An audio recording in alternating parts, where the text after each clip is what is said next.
Guys, tonight we're stepping straight into a medieval hall, one of those vast cavernous places where the rafters have been blackened by centuries of smoke. Here, the great open fire is more than warmth. It is light, food, and life itself. The air is already stinging your eyes, thick with smoke curling upward, clinging to your hair and filling your lungs. You probably wouldn't last long in this world. Human lungs were never built for breathing indoor campfires every day. But for the medieval household, this smoky hearth was the very heart of survival. Before we settle in, take a moment to like the video and subscribe, only if you genuinely enjoy these journeys. And tell me in the comments where you're listening from and what time it is for you right now. Now, dim your lights, let the fire crackle in your imagination.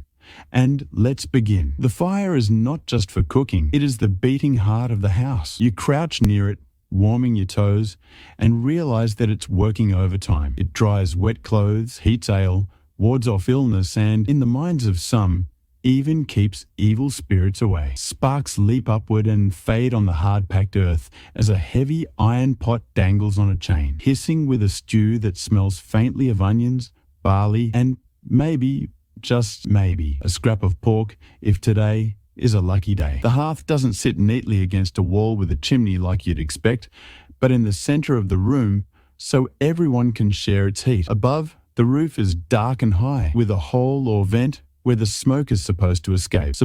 More often, it drifts sideways, filling the hall with a grey haze that never leaves. Historians debate whether medieval people truly became accustomed to breathing this, or if they simply endured it, because, really, what other choice did they have? Cooking wasn't measured with spoons and cups. It was instinct. A handful of barley, a chopped turnip, splash of ale. Wooden spoons, scorched black by fire, stirred the bubbling mix. The sound of simmering stew, the groan of logs shifting in the fire, the squeak of the iron chain above. It becomes a lullaby of survival. Step outside for a moment and the smell of smoke clings to your clothes, following you everywhere like an unshakable perfume.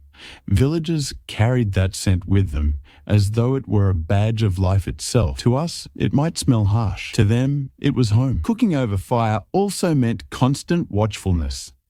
Embers had to be carefully banked overnight so the fire wouldn't die out. Matches didn't exist. Relighting meant sparks struck from flint, patience, and stubbornness. A fire was treasure, and if your hearth went cold, borrowing a flame from your neighbor wasn't just courtesy, it was survival. Meals were modest, thick grain-based pottages, simmered for days, with whatever scraps could be added. Meat was rare for peasants. Bones and fat-flavored broth, while bread, dense rye or barley loaves, was torn apart and dunked into the communal pot. Children sat close to the flames, their hands outstretched to the heat, their eyes wide, not staring at glowing screens, but at firelight flickering on the walls. The hall filled with chatter, the crackle of wood, and the mingling scents of smoke and food. The fire was more than a kitchen. It was a gathering place. A large fire meant wealth. You had wood to spare. You could host neighbors, and you could share stories. Around the hearth, gossip traveled, songs were sung, and legends retold. The kitchen wasn't a room. It was the center of existence. Yet life in these smoky halls was harsh. Many peasant cottages had no chimneys at all. Smoke was meant to rise through a hole in the roof, but more often it lingered, settling into rafters, staining walls and choking lungs. Families tried quirky solutions. Wooden hoods to guide the smoke, angled planks, or even smoke lofts where meat cured slowly. And sometimes people slept, since mosquitoes avoided the haze. Walls turned black with soot, clothes smelled permanently of smoke, and bread baked in the hearth tasted faintly of char. And still, smoke was not just endured, it was embraced. People believed it disinfected, preserved food, and kept spirits away. In its own way, smoke was survival too. Step closer to the fire and you see the tools scattered around.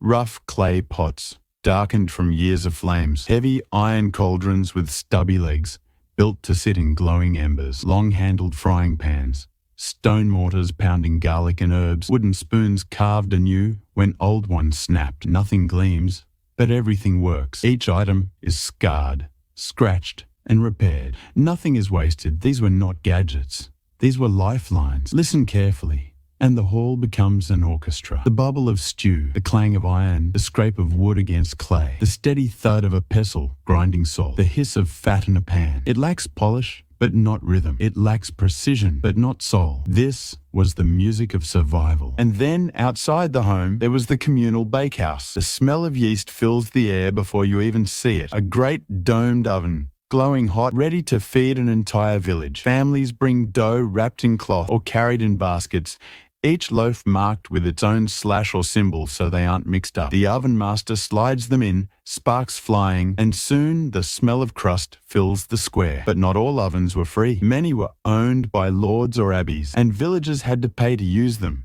sometimes in coin, sometimes in bread itself. The bakehouse was a place of gossip, laughter, but also quiet resentment. It was both community and control. The bread that emerges isn't the fluffy white kind you imagine. That was for nobles. Peasant bread was dense, dark, sometimes gritty with husks or sand from rough milling. It was chewy, sustaining, imperfect, but it kept you alive. And when you bite into it, even through the grit, you taste survival. The truth is simple. Cooking in the medieval world wasn't just about food. It was endurance. It was community. It was ritual. The hearth was smoke, chaos, and life all in one. And even through the haze, through the coughs, through the sting of soot in your eyes, comfort waited in the bowl. So tonight, as you blink against the smoke in your imagination, remember this: a smoky room wasn't failure. It was home. If the hearth was survival, then the feast was spectacle. Imagine the contrast. Peasants huddled in smoky halls over thick pottages, while just a few miles away, inside the Lord's manor, tables groaned under the weight of roasted meats, pies, and spiced wine. The medieval feast wasn't just a meal, it was theatre. So, you walk into the great hall of a castle, torches flickering against high stone walls, banners fluttering overhead, long trestle tables stretched down the room, covered with linen cloth. At the centre, the Lord and his family sit elevated on a dais, looking down the hall toward their guests. The message is clear. Food is not only nourishment, it is hierarchy. Before you sits trenchers, not plates as we know them, but thick slices of stale bread used as edible dishware. Onto them, servants heap roasted meats, venison, boar, goose. The bread soaks up juices and grease, and by the end of the meal, it is eaten or given to the poor. Knives and spoons are used, but forks are rare curiosities, only slowly spreading from Italy. Instead, you use your hands, and etiquette requires you to wipe your fingers frequently on the shared napkin or the tablecloth itself. The air fills with music, minstrels singing ballads, lutes plucking softly in the background, while jugglers and jesters weave through the crowd. Servants bustle about, carrying trenchers, pouring wine, refilling jugs of ale. And here's the fascinating detail. Meals weren't served individually. Food came in courses, with multiple people sharing the same dish. A roasted swan might be set down between you and your neighbour, and you both carve pieces from the same bird. Communal eating reinforced bonds, but also reminded everyone of their place. The Lord ate first. The best cuts went to those closest to him. Those farther down the table made do with what remained. Ali flowed freely. It was the everyday drink of medieval Europe, not just for adults, but for children too. Water, after all, was often unsafe to drink. Brewing ale was both an art and a necessity. Walk behind the manor or into a village courtyard, and you'll find women, often the brewsters, tending great vats of fermenting grain mash. The smell is sour and earthy, the liquid bubbling with life.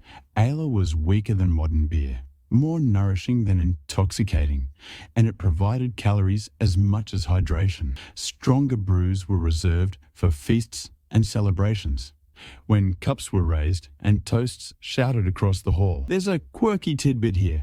In many towns, ale tasters were appointed to make sure the quality of the drink was acceptable. Too weak, too sour, or too thin, and fines could be imposed. Imagine a medieval food inspector sipping his way through the village casks, declaring which households brewed the best. But dining wasn't all indulgence.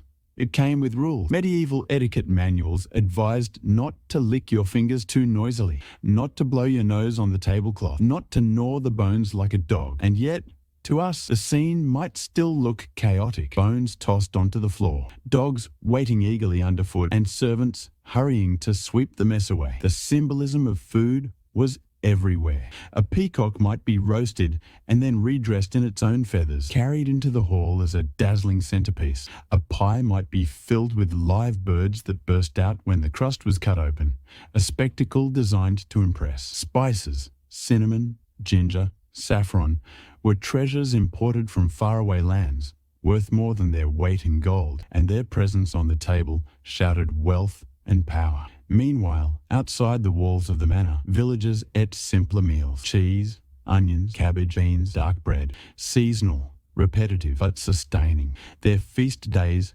came rarely, tied to the church calendar, when even the poor might taste meat or drink stronger ale in celebration. And speaking of the church, fasting days shaped medieval diets profoundly. Nearly half the days of the year required abstaining from meat, fish, eggs, dairy, all carefully regulated. Yet people found creative loopholes. Beavers, for instance, were considered fish by the church, since they lived in water, so their tails appeared on fasting tables. Otters, too, sometimes found their way into pots under the same logic. To the medieval mind, classification wasn't about science, it was about survival and obedience. You realize, wandering between smoky cottages and grand halls, that food was never just food. It was social order, religion, economy, and even medicine.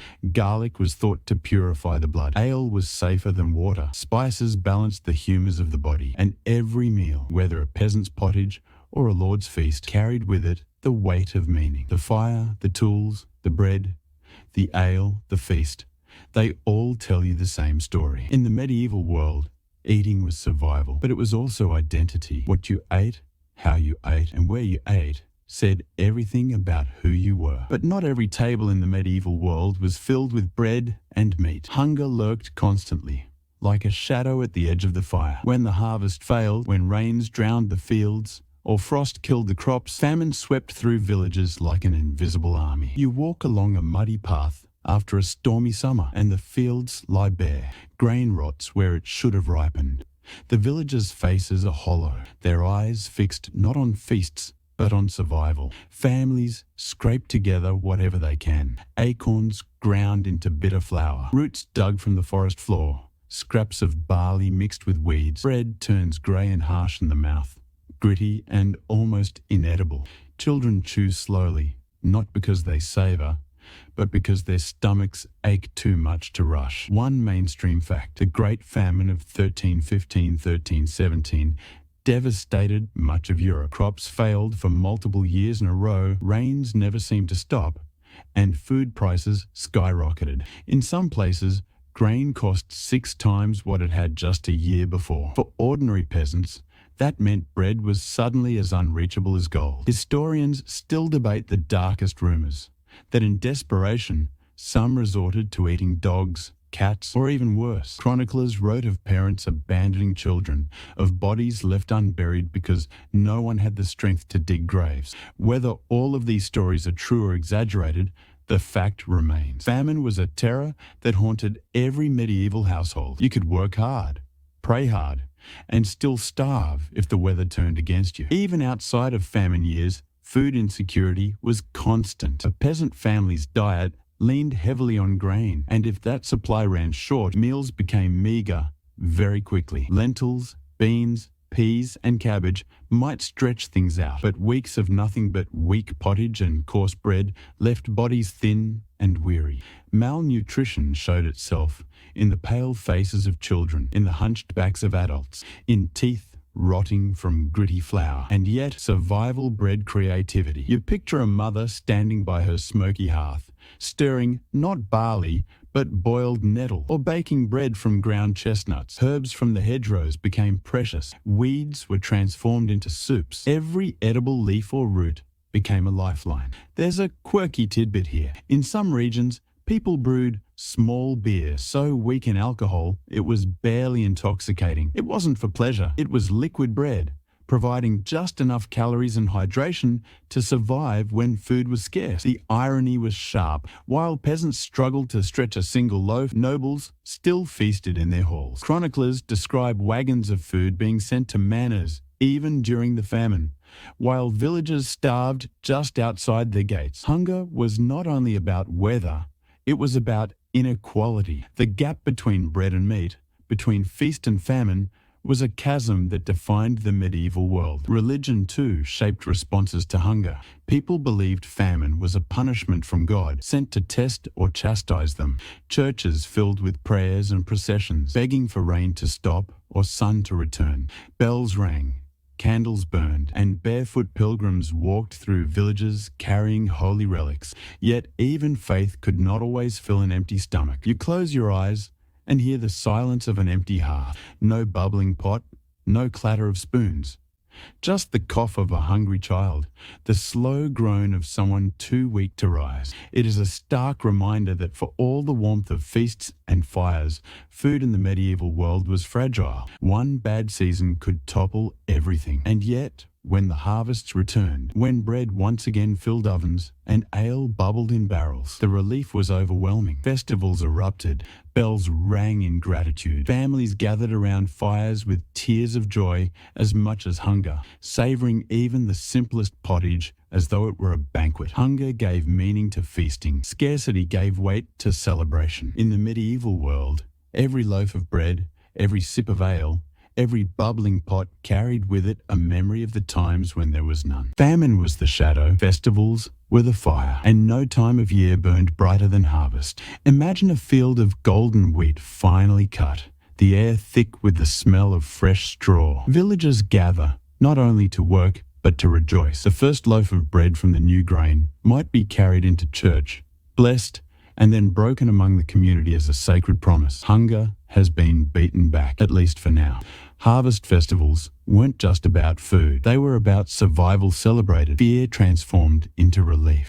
Bonfires lit the sky, ale barrels were tapped, music rose, and dancing feet pounded the earth until dawn. Even the poorest peasant might enjoy a rare treat: fresh bread, roasted meat if they were lucky, and vegetables no longer wilted from storage but bright from the field. And then came religious feasts, which punctuated the medieval calendar like jewels on a chain. Christmas was the crown jewel. While modern Christmas conjures images of trees and gifts, in the Middle Ages it was first and foremost about food. You picture a great hall hung with evergreen boughs, candles glowing against the stone walls, and a boar's head carried in with ceremony, an ancient symbol of plenty and protection. For 12 days, rules bent. Meat flowed more freely. Rich pies, spiced with imported flavors like cinnamon or cloves, were baked if the household could afford them.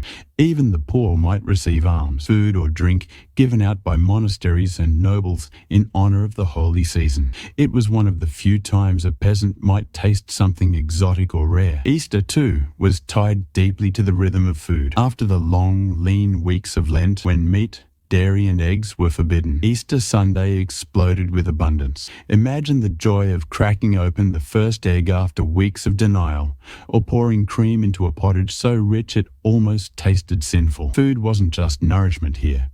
It was a reward for devotion, a sign of renewal and life. Even the smaller feast days had meaning. Saints' days might be honored with communal meals. Weddings became not just unions of two families, but feasts that spilled across entire villages. Picture long wooden tables in a barn or courtyard, covered with trenchers of bread, roasted chicken or pork, bowls of beans and greens, pitchers of ale. Laughter rises, music plays, and for one night, the worries of the harvest and the hunger of the past fade away. Of course, feasting wasn't the same across classes. A noble wedding might feature swans roasted whole, peacocks redressed in their feathers, pies that burst open to reveal live birds, and towers of candied fruit. These weren't just meals, they were performances designed to astonish guests and remind everyone of the host's wealth. But even the simplest village feast mattered just as much. A shared loaf, a mug passed from hand to hand, a pot of stew ladled out among neighbours. These created bonds of loyalty and friendship. In a world where famine could strike at any time, feasting together wasn't just fun. It was survival through community. And there were rules too. Medieval society was obsessed with the idea of order, even at the table. Sumptuary laws, rules about who could eat what, were sometimes written into law, making sure peasants didn't dress or dine above their station. A peasant wasn't supposed to sip wine like a noble, nor was a merchant supposed to serve venison at his table unless permitted. Food itself was a marker of class, and feasting reinforced that divide. Yet, the human joy in eating, rich or poor, crossed every barrier. You can almost hear it, the crack of bread crust, the hiss of meat on a spit, the cheer when a jug of ale was refilled. In those moments, food became more than sustenance. It was celebration, memory, and connection. And perhaps that is the great paradox of medieval food life. The same world that starved also celebrated. The same bread that was stretched thin in famine was lifted high in festivals. Hunger and feasting were two sides of the same coin, shaping lives, stories, and faith for centuries. Food in the medieval world wasn't just about eating. It was about timing. What you ate in January was not what you ate in June. Seasons ruled the table as surely as kings ruled the land. In spring, meals were light because stores from the previous year were running out. Grain bins looked emptier, salted meats grew tough, and barrels of ale went sour. This was called the hungry gap. Those lean months when winter stores were nearly gone, but the new crops weren't ready yet. People turned to fresh greens sprouting in hedgerows. Nettles, sorrel, dandelion leaves, these weren't luxuries. They were survival food, boiled into thin pottages that barely filled the belly. Summer brought hope. The first fresh vegetables appeared: beans, peas, leeks, onions. Dairy too was abundant as cows and goats grazed on green pastures. Fresh cheese, milk and butter gave meals a richness that had been missing all winter. But bread was still made from last year's grain, often dry and coarse. Families rationed carefully, praying that this year's harvest would not fail. Autumn was the season of plenty, the payoff for all the labor. Grain was cut, winnowed, and ground into flour. Apples filled baskets, grapes ripened on the vine, nuts fell in forests. Meat was slaughtered in greater quantity because colder weather meant it would keep longer. And here's a curious fact: medieval autumn smelled strongly of smoke and salt. That's because nearly everything that couldn't be eaten fresh was preserved. Meat was smoked in great sheds, fish salted and hung to dry, fruit boiled into jams or sealed with honey. Winter survival depended on the discipline of these weeks. Winter was storage season. Meals grew heavier. Thick breads, dried beans, salted pork, and smoked fish. Fresh greens disappeared. Root vegetables like turnips, parsnips, and onions were the lifeline, tucked into cellars and dug out as needed. Barrels of sauerkraut or pickled vegetables added sharpness to otherwise dull meals. It was monotonous, yes, but it kept people alive until spring returned. Preservation was a medieval science all its own. Without refrigerators, they relied on salt, smoke, vinegar, and air. Salt was precious, sometimes as valuable as coin, because it kept meat and fish edible for months. Smoking added flavor and durability. Vinegar pickling kept vegetables crisp.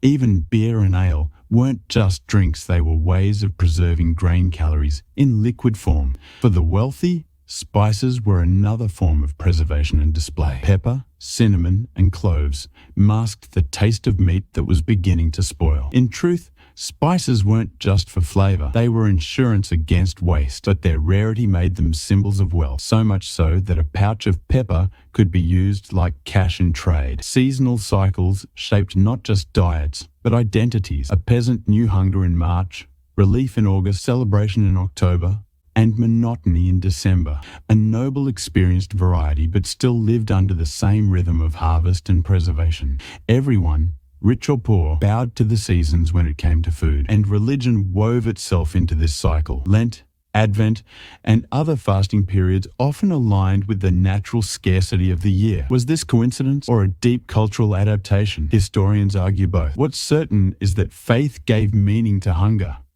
To go without meat in March was not only necessity, it was framed as holy discipline. Food then was never just food. It was a clock. It marked the passing of seasons, the reach of faith, The gulf between rich and poor. It told you whether you lived in plenty or despair, whether you celebrated or prayed for survival.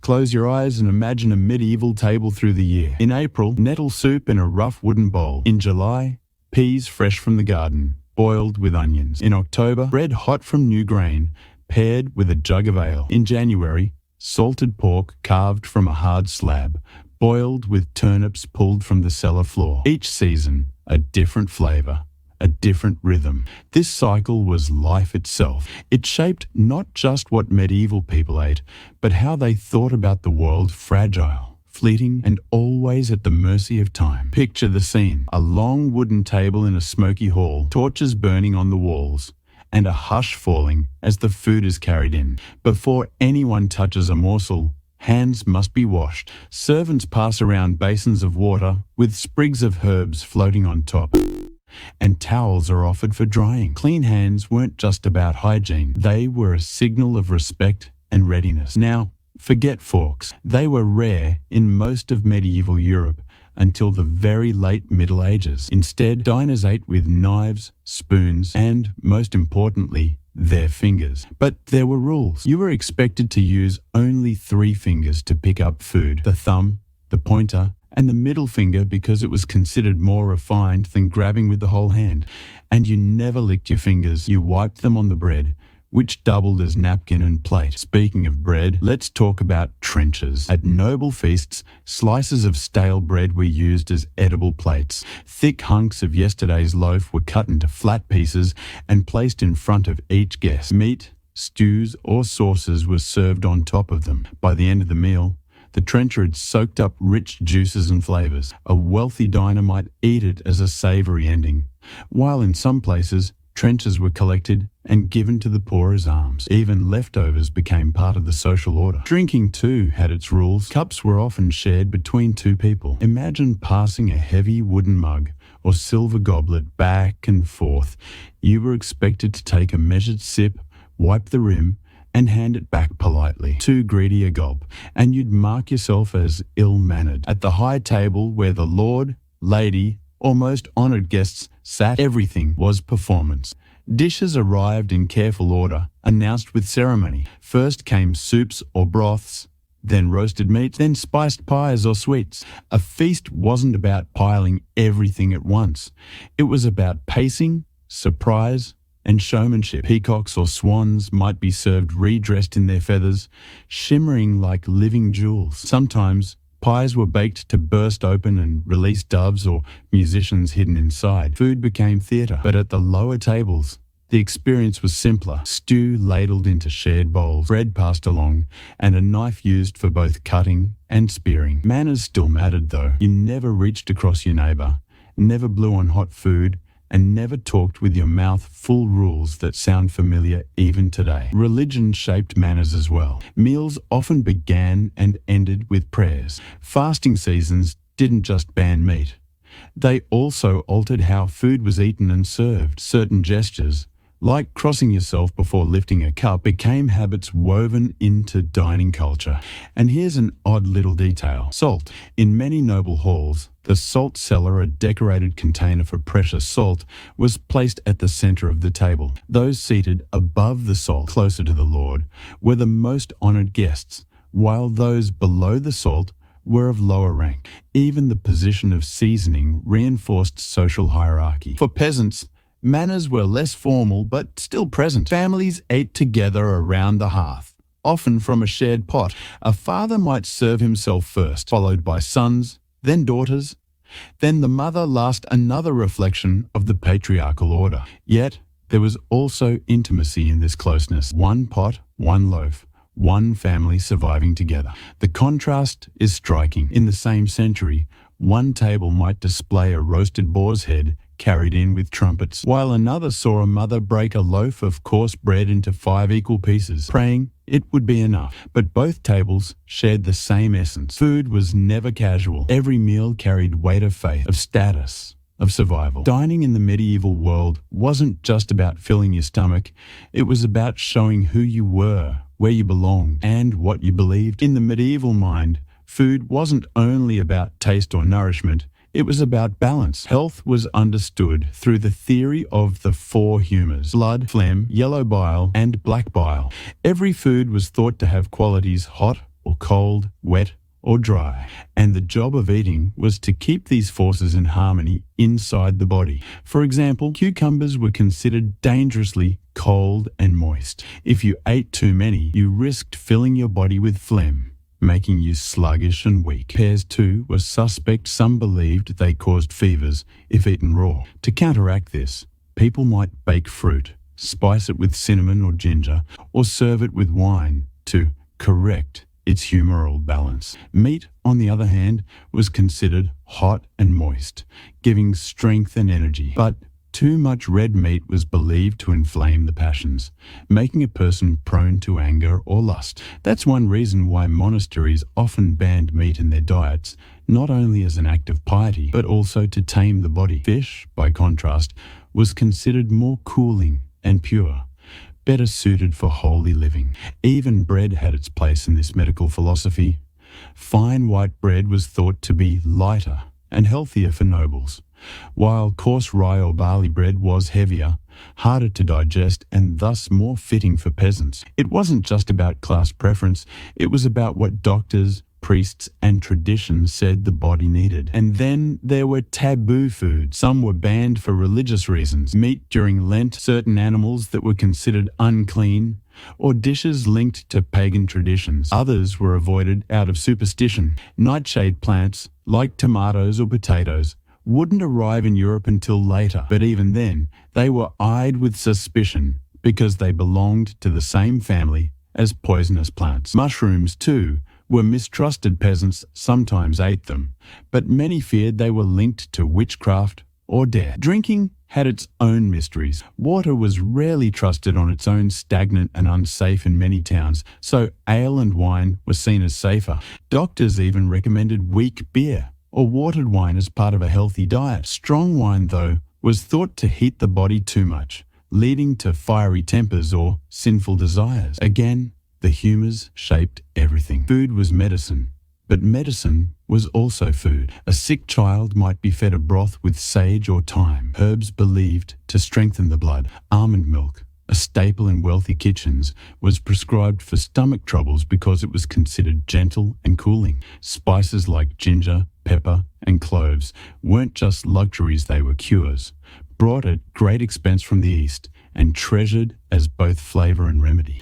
Even fasting was seen through this lens. When the church commanded people to abstain from meat or dairy, it wasn't just a spiritual exercise, it was believed to cleanse the body as much as the soul. In a sense, religion and medicine worked hand in hand, shaping how people thought about food and health. Of course, not all beliefs were harmless. Doctors sometimes warned against eating fruit in summer, claiming it caused plague. Some advised against drinking water on an empty stomach. Others believed garlic could both cure and curse, depending on how it was used. And while some of these ideas sound absurd today, they reflected a world where food was mystery as much as science. You can almost imagine a medieval healer leaning over a wooden table, mixing honey with vinegar, grinding herbs with a stone mortar, and prescribing not pills, but recipes. A spoonful of spiced wine for the cough, a broth of leeks and onions for strength, a pear, but only baked, never raw. And behind all of this ran a quiet fear that the wrong bite,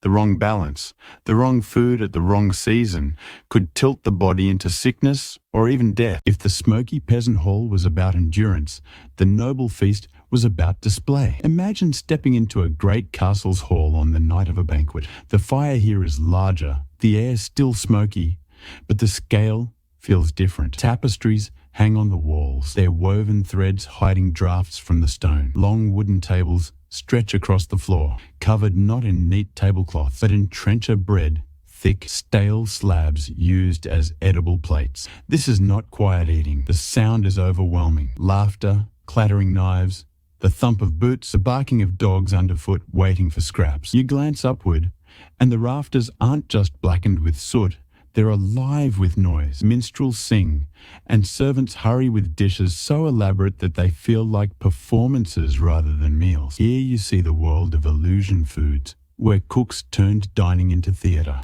A roast peacock might arrive at the table redressed in its own brilliant feathers, its beak gilded with gold leaf. A pie might be cut open only to release live birds fluttering into the hall, a spectacle so famous that it inspired songs, swans, hedgehogs, even castles carved from sugar. These weren't just meals. They were symbols, reminders that your lord or lady had wealth enough to play with food, while peasants outside scraped barley into pottage. Spices ruled these halls. Cinnamon, saffron, ginger, and pepper, all imported at staggering cost, were sprinkled into sauces, wines, and meats, not only to dazzle the tongue but to mark rank. To taste saffron was to taste power, the bright yellow threads worth their weight in gold. Sugar, too, was a rarity. Unlike the cheap sweetener we know today, medieval sugar was treated as medicine, measured out like spice, and used to craft towering confections that amazed guests. And then there was meat. While peasants gnawed on scraps or bones boiled for broth, nobles devoured venison, boar, pheasant, goose, and even crane. The hunt itself was part of the meal, the chase, the capture, the triumph. Serving venison wasn't just dinner. It was proof of dominion over land and forest. Yet, even here, manners were very different from what we imagine today. Forks were rare, almost suspicious, viewed as unnecessary or even decadent. Diners used knives, spoons, and hands. You tore meat with your fingers, dipped bread into sauce, and drank from shared cups. Eating was communal, physical, and often messy, but it wasn't without rules. Manuals of courtesy survive, warning guests not to lick their knives, not to scratch fleas at the table, not to blow on food too noisily, and not to spit directly on the floor. Those spittoons were rarely provided.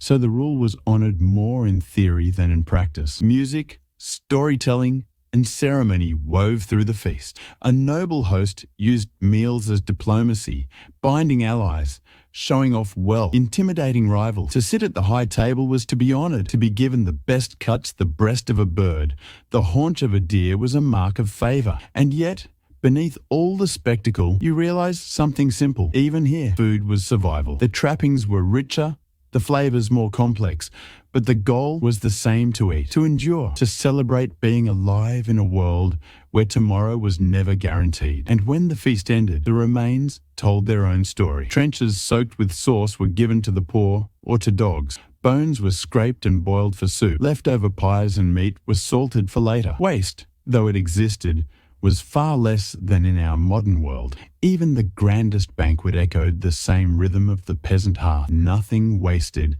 if it could be used again. Step outside after such a night, and the village looks different. Smoke still rises from peasant homes, bread still bakes in the communal oven. But here in the castle, feasting has become theatre.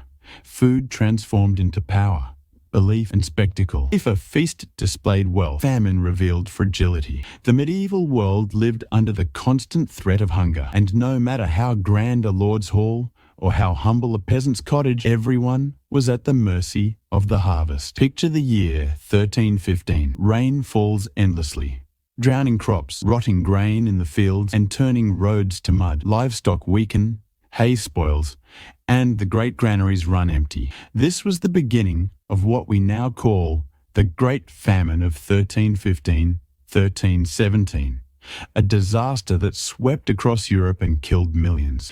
People who had once gathered at smoky hearths to share barley stews now stared at empty pots. Bread, the backbone of life, became scarce. Bakers mixed rye with weeds or ground up beans, peas, even tree bark to stretch their dough. The loaves that came out of the communal oven were bitter, dark, and often barely edible. Chroniclers tell us people ate grass, roots, and the flesh of dead animals. Rumours spread of cannibalism in the most desperate corners. Imagine the silence in those halls, where once children chatted at supper, but now only the sound of coughing echoed. It wasn't just food that failed. Disease followed hunger like a shadow. Malnourished bodies broke down. Fevers spread. Insects swarmed weakened livestock. And all the while, people searched for meaning. Was this God's punishment? Was it sin that brought the rains? Some priests preached repentance. Others pointed to witches or strangers. Hunger sharpened fear, and fear often demanded a scapegoat. In villages, families guarded what little they had. A single sack of grain could mean survival or ruin. Neighbors borrowed, bartered, begged, some stole, and punishments were severe, because to steal food was to endanger another's life. Children were sometimes abandoned at monastery doors in the hope that monks could feed them. In many places, the line between generosity and desperation blurred. Some shared their last crust, others hoarded fiercely. The wealthy suffered less, of course, but even their tables grew thinner. A noble might still serve venison, but the sauces were watered down, the bread less fine, the cellars less full. And yet, even during famine, ritual meals continued, perhaps because food wasn't only sustenance, it was structure. It gave meaning in a world of chaos. There were small victories too. People adapted. They learned to survive on foods once dismissed as fit only for animals. Turnips, acorns, nettles. Knowledge of herbs and wild plants became precious. And when the rains finally stopped and the sun returned, survivors carried the memory of hunger with them, shaping how they planted, stored, and prayed for food in the years ahead. This cycle of feast and famine defined medieval life. To modern eyes, it feels brutal, but to them, it was simply the rhythm of existence. Bodies, abundance and hunger, joy and despair, smoke and silence. And perhaps what lingers most is this. In times of feast, food was theatre. In times of famine, food was faith. Every loaf, every bowl of pottage, every scrap of meat carried with it the weight of survival. To eat was not just to live. It was to hope that tomorrow would still come. Religion wrapped itself around every meal. Bread wasn't only bread. Wine wasn't only wine. To the Christian world of the Middle Ages, these were sacred, transformed in the Mass into the body and blood of Christ. Imagine kneeling in a cold stone church, the scent of incense thick in the air, and watching a priest lift the round white wafer of bread. To peasants who rarely tasted fine white loaves, this wasn't just holy, it was a miracle. Daily eating, too, was governed by the church calendar. There were days of feast and days of fast, and the rhythm was strict. Meat was forbidden during Lent, Advent, on Fridays, and many other days besides. That meant long stretches where fish, eggs, cheese, and vegetables took center stage. To us, it might sound like a diet. To them, it was devotion, a way of disciplining the body, humbling the appetite, and remembering God. But people were inventive. When the rule banned meat, cooks found ways to bend it. There are records of monks eating beaver tails during fasts, reasoning that since the animal lived in water, it counted as a fish. On some estates, barnacle geese birds thought to hatch from driftwood were eaten as though they too belonged to the sea. The line between obedience and creativity was blurry, but the church was always watching. Feast days, on the other hand, exploded with abundance. A saint's festival might mean processions, candles, and music, but also tables groaning with food. Here, nobles flaunted roasted swans, stuffed pies, and spiced wine, while peasants might finally taste meat or sweet treats, usually out of reach. Food was celebration, binding the community in joy just as fasting bound them in sacrifice. And then there were monasteries. Behind their stone walls, monks followed a strict diet. No meat from four-legged animals, frequent fasts, meals eaten in silence while scripture was read aloud. Picture rows of men in robes, dipping bread into broth, chewing slowly, never speaking, because the meal wasn't only for the body, it was training for the soul. Yet monasteries were also hubs of innovation. They brewed beer, developed cheese-making, and grew herbs for both flavor and medicine. Some of the foods we enjoy today, like Trappist ales or certain cheeses, trace their roots back to these quiet, disciplined kitchens. Even ordinary households marked meals with prayer, a blessing before eating, a cross traced over bread, gratitude for survival. In a world where harvests could fail, where plague could strike without warning, food was a fragile gift. To eat was to thank God. To waste was almost a sin. But faith brought fear too. Some believed that gluttony, one of the 7 deadly sins, could damn a soul as surely as murder or theft. To overeat wasn't just unhealthy, it was spiritually dangerous. Moralists warned against stuffing oneself, against seeking too much pleasure in food. Meals were to sustain, not to corrupt. And yet, in the next breath, these same writers described heavenly banquets, eternal feasts, and divine bread that never spoiled. The tension between hunger, joy, sin, and salvation was baked into every bite. So when you imagine a medieval table, don't just picture smoke, stew, or bread. Picture the invisible weight of faith pressing down on every spoonful. Food was prayer, food was ritual, food was warning. A loaf was never only a loaf, it was the body of Christ, the fruit of labor, the hope of survival, and the proof of God's mercy all at once. Life was seasonal, and so was eating. The medieval year could be read like a menu written by the weather. Winter was the time of scarcity. Fields slept under frost. Animals were slaughtered in late autumn because fodder was too costly to keep them alive. And larders filled with salted pork, smoked hams, and barrels of pickled fish. Bread grew darker barley, rye, or oats instead of fine wheat. Ale soured. Vegetables were turnips, onions, cabbages, anything hardy enough to last. Families huddled by the fire with stews stretched thin, each bowl flavoured as much by smoke and desperation as by herbs. Spring was the hardest time, known as the hungry gap. By now, stores had dwindled. Grain bins lay almost empty. Salted meat was tough and foul, and fresh harvests had not yet arrived. People foraged nettles, sorrel, young shoots, wild garlic. Eggs from chickens and fresh milk from cows or goats became precious saviours. It was a season of lean meals and quiet endurance, of praying that the next harvest would not fail. Then came summer, and with it, relief. Fields turned green, gardens blossomed, and fresh vegetables returned. Fish filled rivers, berries dotted hedgerows, honey dripped from combs. Ale brewed from the new grain tasted sharp and clean. This was when peasants could breathe again, but they also worked furiously, for survival depended on harvesting enough to carry through the next winter. Every hand was needed. Every loaf baked was a reminder. Eat, but not too much, because the cold months would come again. Autumn was the season of plenty, the great harvest. Fields of wheat, barley, and rye were cut, threshed, stored. Apples and pears filled baskets, grapes turned to wine. Nuts fell from trees. It was the time of fairs and festivals, when villages came alive with colour and abundance. Pigs were fattened on acorns, cattle driven to slaughter, and smokehouses filled with meat. This was the closest the medieval world came to security. But even then, the wise remembered the cycle: storing, salting, drying, and praying against the unknown. This rhythm shaped not only the stomach but the soul. To live medieval life was to live in constant awareness of time. Meals told you what season it was. Hunger told you whether the year had been kind or cruel. Unlike today, where strawberries can be eaten in December or oranges in June, the medieval diet was a conversation with the land itself. And yet, out of this cycle came tradition. Lent fell in spring, when hunger was already sharp, a spiritual discipline that matched physical necessity. Harvest festivals in autumn were both religious and practical, a way to give thanks for abundance while securing it for the winter ahead.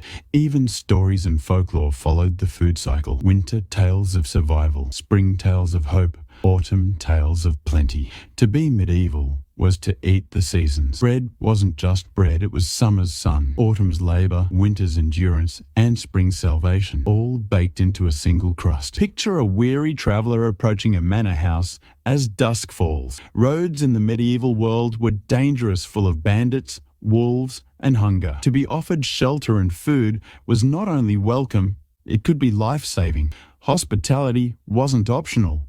It was a duty. Across Europe, traditions demanded that the host provide for the stranger, whether a noble knight or a poor pilgrim. To turn someone away hungry was not only shameful, but risky. Some believed it could invite divine punishment. But generosity was never free. Every loaf given, every cup of ale poured, carried meaning. A lord offering a grand feast to his vassals wasn't just feeding them. He was reminding them of his wealth, his power, his ability to protect and provide. In return, they owed him loyalty. Food, in this sense, was currency traded for honour, obedience, or gratitude. At the highest level, diplomacy itself was conducted through banquets. Ambassadors and kings didn't just meet in council chambers.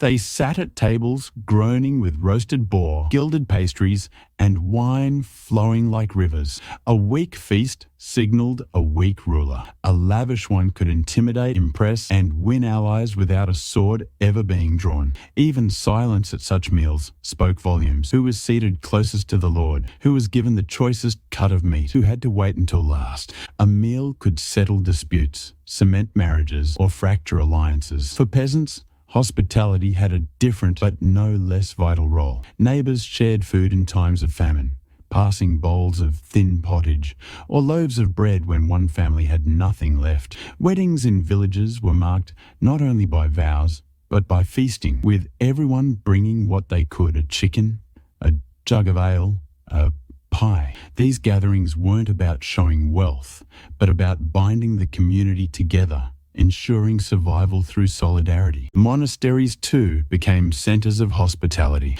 Pilgrims on the road to holy sites could knock at a monastery gate and be fed. Often, they received simple bread, ale, and stew, eaten in silence under the watch of monks. For many, this was the only reliable refuge in a hostile world. In giving food, monks fulfilled their religious duty, seeing Christ in the stranger, and offering sustenance not just for the body, but for the soul. Yet hospitality could also be dangerous. To poison a guest at your table was considered one of the deepest betrayals, and medieval chronicles are full of whispered rumours of lords who slipped poison into wine, or sent guests home sick from supper, because if food built trust, it could also destroy it. A shared meal bound lives together, but it also created vulnerability, so every meal was layered with meaning. A loaf of bread offered to a beggar might win prayers. A roasted swan presented at court might win loyalty. A seat granted at the Lord's table could mean favour, while being excluded could mean disgrace. Hospitality was as much performance as generosity, and underneath it all lingered the belief that to give food was to touch something eternal. A proverb of the time said, "To feed the hungry is to feed Christ himself." Whether in a grand hall dripping with banners or a cottage with smoke-blackened beams, hospitality was a ritual one that measured not only wealth, but humanity itself. Forget the polished halls of lords and ladies.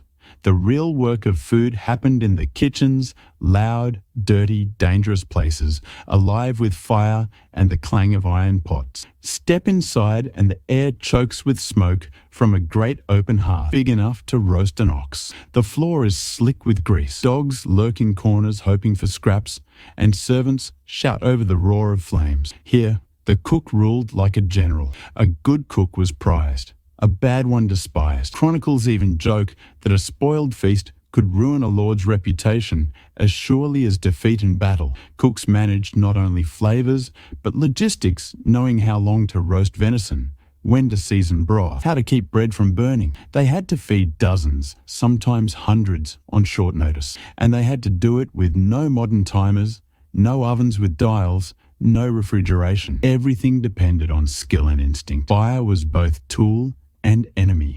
Great spits turned constantly, often cranked by young boys, called spit jacks, who sweated for hours beside the flames. Pots big enough to bathe in, simmered with stews and pottages, bubbling with cabbage, beans, and meat bones. Smoke-blackened walls, eyes watered, burns were common. Kitchens were dangerous places, and yet they were the heart of the household. But kitchens were not just about cooking. They were miniature kingdoms of labour. Scullions scrubbed greasy pots until their hands blistered. Butchers hacked carcasses on wooden blocks slick with blood. Bakers worked near the communal ovens, kneading heavy dough with aching arms. Brewers tended barrels of ale in cool cellars, checking for spoilage. Even salt, precious and expensive, was carefully stored under lock and key, measured out like treasure. For great households, kitchens spread into multiple rooms, larders for meat, pantries for bread, buttery cellars for ale and wine, pastry kitchens for pies. Each space had its master, each with ranks of underlings. Feeding a castle was as complex as running an army. And then there was the pageantry of preparation. Pastry cooks shaped pies into castles or animals, sometimes hiding live birds inside that would burst forth when cut. Sugar artists moulded sculptures of saints, ships, or mythical beasts. Roasts might be covered in gold leaf or redressed in feathers, so they looked alive again when presented at table. None of this happened by accident. Behind the show stood exhausted servants, sweating over details no guest ever saw. For peasants, the kitchen looked different but carried the same weight. A cottage hearth smoked endlessly, with a cauldron hanging from a chain. Bread was baked not at home, but in the village oven, shared by many families. Housewives stretched ingredients with skill, turning scraps of bacon into hearty stews, or thickening pottage with oats to fill hungry bellies. Children gathered firewood, women churned butter, men brewed ale. Cooking was survival, and every hearth was a battlefield against hunger. What unites noble and peasant kitchens alike is this: they were places of constant work. No refrigerator meant constant vigilance. Meat had to be salted, dried, or smoked. Grain had to be ground and stored. Ale had to be brewed weekly before it soured. Leftovers rarely lasted. The rhythm of cooking was endless: chop, stir, salt, serve, clean, repeat. And yet, kitchens also carried stories. Gossip thrived there. Servants whispered secrets overheard from the hall. Scullions passed tales by firelight. For many, the kitchen wasn't just a workplace. It was a world harsh, smoky, full of noise and danger, but also alive with laughter, songs, and the quiet pride of feeding others. So while lords dined in candlelight on gilded dishes, the true pulse of medieval life beat in these smoky rooms. Every feast, every crust of bread, every steaming bowl of stew began here in the heat, in the noise, in the sweat of the kitchen. If you were to sit at a medieval table, the first thing that might surprise you is the taste. Dishes often exploded with spices: cinnamon, ginger, cloves, pepper, saffron. To us, these belong in desserts, but in the Middle Ages, they flavored meats, stews, even fish. Imagine biting into roast beef glazed with sugar and cinnamon, or chicken simmered in almond milk with ginger and saffron.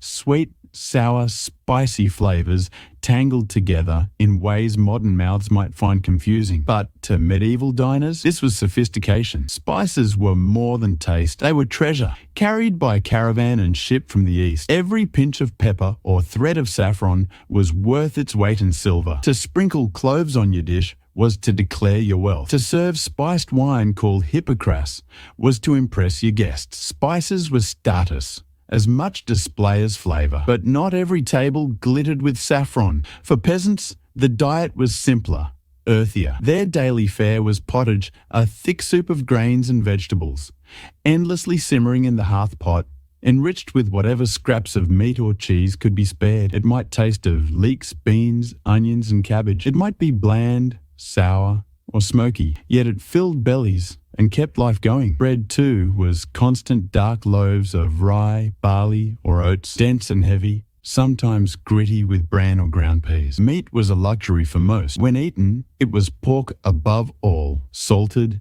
smoked, boiled, or fried. Cows were too valuable alive for milk and labour, but pigs required little and provided plenty. Chickens, eggs, and occasional fish rounded out the peasant's protein. Cheese, butter, and curds gave flavour when meat was rare, and ale, weak nourishing, drunk daily, was safer than water and more filling than milk. For nobles, the menu was a theatre of excess: venison, boar, pheasant, peacock, swan. Fish from far-off coasts, even in inland castles. Breads baked fine and white, sweetened with honey, or for the richest imported sugar. Sauces made sharp with vinegar, fruit, or mustard. Sweet and sour combinations, like fish stewed with raisins and onions, were especially loved. The noble table was designed to dazzle, to overwhelm the senses, to leave no doubt of the host's wealth and connections. Yet, some tastes spanned the classes. Onions, garlic, leeks, all were common. Herbs like parsley, sage, thyme, and dill flavoured both rich and poor dishes. Mustard seeds, pounded into paste, gave heat when pepper was too costly. And apples, pears, cherries, and plums filled pies in manor kitchens and cottage hearths alike. And then there was the strangeness. People drank broth made of boiled bread. They made sauces of almond milk thickened with rice flour. They coloured food with spinach for green, saffron for gold, sandalwood for red. They served dishes designed to surprise. Fish made to look like meat disguised as fish. Pies that revealed live birds when cut. The medieval palate delighted in trickery, colour, and contrast. But beneath all this invention lay necessity. Salt preserved meat and fish. Honey sweetened before sugar arrived. Vinegar soured to cover spoilage. Food was not only about taste, but survival. Every spice, every grain, every preserved ham was a weapon against decay, famine, and time. So the medieval table was a paradox. Rich and poor, divided by flavour and abundance, yet united by the same constant struggle to take what the earth and trade could give and make it last. To savour when you could, to stretch when you must. When you step into a medieval dining hall, the first thing you notice isn't the food, it's the order. The meal is an event, and every detail reveals who you are, where you stand, and how much power you hold. At the far end of the long wooden hall sits the high table, raised on a dais so everyone can see. Here is where the lord, lady, and honoured guests dine. Their plates are finer, their bread whiter, their dishes richer. Candles burn brighter at this end. Tapestries soften the draught, and the best cuts of meat are carried straight to them first. Below, stretching down the length of the hall, lesser guests, retainers, servants, and workers sit in descending order of status. Position at the table is not random, it is a map of loyalty and power. But eating itself looks different than what you're used to. There are no forks, not yet. Instead, fingers, knives, and spoons rule the table. You tear bread with your hands. You spear meat with your knife. You scoop broth with a spoon, or, more often, you sip straight from the bowl. The bread itself plays a role. At grand feasts, thick slabs called trenchers serve as edible plates. Food is piled on top, juices soak in. And when the meal is over, the trencher is eaten or given to the poor waiting at the door. Nothing is wasted. Etiquette is strict. You don't grab greedily. You don't bite from the communal dish. You don't lick your knife. A good diner knows to take modest portions, to share politely with the person beside them, because in many settings, two people eat from the same platter. And always, you show respect to those seated above you. To reach across the table, to speak too loudly, or to handle food clumsily could mark you as uncouth, even dangerous. The noble feast especially is part theatre. Servants parade in with courses announced like performances. A whole roasted boar, its tusks polished and its sues back decorated with flowers. A peacock, skinned and roasted, then redressed in its feathers, its tail fanned wide, shimmering like a jewel. Pastries shaped like castles, ships or crowns. These are dishes designed not only to feed, but to awe, to make guests whisper and remember. To eat at such a table is to be dazzled, to feel part of something larger than mere hunger. But feasts are not only about display, they are about bonding and loyalty. Lords reward vassals with seats near the high table. Alliances are sealed with shared cups of wine. Songs and stories rise between courses, weaving the hall together. Eating here is a social contract, a reminder of your place, your duty, and your protection under the Lord's roof. For peasants, meals look very different. There is no high table, no ceremony. Families gather around the hearth, sitting on stools or benches, dipping bread into a shared pot, sipping ale from a common jug. Children sit on the floor, dogs hover close, and conversation is simple, yet even here, there is rhythm and ritual. The father or eldest often takes the first bite. Food is divided carefully so no one goes hungry. And though humbler, this too is ceremony, the ceremony of survival. A quirky fact, in some monasteries, meals were eaten in silence. Monks sat side by side, heads bowed, while one brother read aloud from scripture. Food was fuel, not pleasure, though even here, the quality of meals reflected the monastery's wealth. Rich abbeys dined on fish, cheese, tin egg, honey, and sometimes even wine. Poorer ones lived more simply, closer to peasant fare. As you look around the medieval hall, whether grand or humble, you notice something striking. Eating is never solitary. Meals are communal, whether a feast for hundreds or a pottage pot shared by five. To eat alone is rare, unusual, even frowned upon. Food was survival, yes, but it was also the glue that bound people together. The music of the feast lingers, knives on wood, mugs clinking, voices rising in laughter, a bard strumming a lute in the corner, and beneath it all, the constant glow of firelight, casting shadows on the rafters above. For a moment, you realize this is more than dinner. This is life, status, faith, community, and identity, all rolled into the act of breaking bread. The fire burns low now, its crackle softened into the hiss of glowing embers. The hall that once echoed with chatter and laughter is quieter, though the smell of roasted meat and baked bread still lingers in the smoky air. You glance around and see shadows stretched long across the blackened rafters, where stories of feasts and winters, of prayers and gossip, have clung for centuries. What strikes you, after wandering through these kitchens, bakehouses, and dining halls, is how much food was never just food. It was survival, yes, the daily struggle against cold, famine, and fire, but it was also status, ritual, and even hope. A pot of barley pottage in a peasant's cottage carried the same weight of life as a golden platter of peacock on a noble's table. Both were threads in the same fabric, each bowl or loaf a reminder that to eat together was to exist together. Even the smoke harsh in your lungs, stinging in your eyes, becomes part of that story. For them, it wasn't simply discomfort. It was the perfume of life itself, clinging to their hair, their walls, their memory. The tools scattered by the hearth, the trenches eaten after feasts, the dense loaves marked with family symbols, all whisper of a world where nothing was wasted and everything carried meaning. You take one last look at the dying fire. Sparks rise, dance briefly in the haze, and vanish into the rafters, just as countless meals, voices, and lives have done before. And as you step away from the hall, blinking into the night air, you realize that while centuries separate you from this smoky world, one thing has never changed: the comfort of food shared by firelight, the warmth of community, and the stories told over a meal. Because, in the end, whether it is a humble stew or a feast fit for kings, food has always been more than sustenance. It is memory, it is belonging, it is the fire that never quite goes out.